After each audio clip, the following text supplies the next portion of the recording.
Hi my dear family, എന്തൊക്കെയുണ്ട് വിശേഷങ്ങൾ? നമുക്കിന്ന് വളരെ ഹെൽത്തിയും ടേസ്റ്റിയും ഈസിയുമായ ഒരു മട്ടൺ സൂപ്പ് ഉണ്ടാക്കിയാലോ?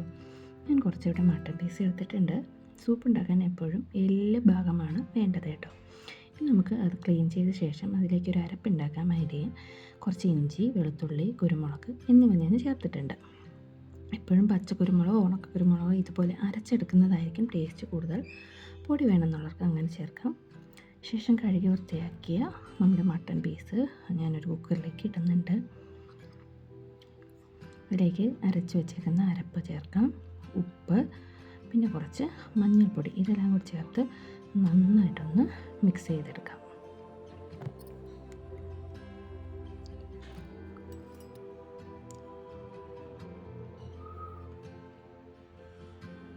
ശേഷം ഒരു കപ്പ് വെള്ളം കൂടി ഞാൻ ആഡ് ചെയ്യുന്നുണ്ട്. ഒരു കപ്പ് എന്നുള്ളത് 2 കപ്പ് വേണമെങ്കിലും ആഡ് ചെയ്യാം. കാര്യം മട്ടൺ വെന്ത് വരുമ്പോൾ വെള്ളം കുറച്ച് കുറയും. ഇനി 8 വിസിൽ വരെ ഞാനത് വേവിക്കാനായിട്ട് വെച്ചിട്ടുണ്ട്. ആ ഗ്യാപ്പിൽ നമുക്കൊരു സവാള ക്ലീൻ ചെയ്ത് ചെറുതായിട്ട് അരിഞ്ഞെടുക്കാം. ശേഷം ഞാനൊരു പാൻ വെച്ച് നേരത്തെ നമ്മൾ തയ്യാറാക്കിയ അരപ്പൊന്ന് മൂപ്പിച്ചെടുക്കണം. ഞാനിപ്പോൾ ഇവിടെ സൺഫ്ലവർ ഓയിൽ ചേർത്തിട്ടുണ്ട്. നെയ്യ് ചേർക്കാം കേട്ടോ. അതിലേക്ക് നമ്മുടെ വെളുത്തുള്ളിയൊക്കെ ഒന്ന് മൂത്ത ശേഷം അരിഞ്ഞ് വെച്ചിരിക്കുന്ന ക്യാരറ്റും സവാളയും കൂടെ ഒന്ന് വഴറ്റിയെടുക്കാം. ക്യാരറ്റ് മാത്രമല്ല, നമുക്ക് വേണമെന്നുണ്ടെങ്കിൽ ബീൻസ്, ഗ്രീൻ പീസ്, സെലറി ഇതൊക്കെ ചേർക്കാവുന്നതാണ് കേട്ടോ. ശേഷം നമ്മൾ വേവിച്ച് വെച്ചേക്കുന്ന മട്ടൺ കൂടി ഇതിലോട്ട് ആഡ് ചെയ്ത് കൊടുക്കാം. ഒന്ന് തിളച്ച് വരുമ്പോൾ ഞാനിവിടെ ക്യാപ്സിക്കം ചേർക്കുന്നുണ്ട്.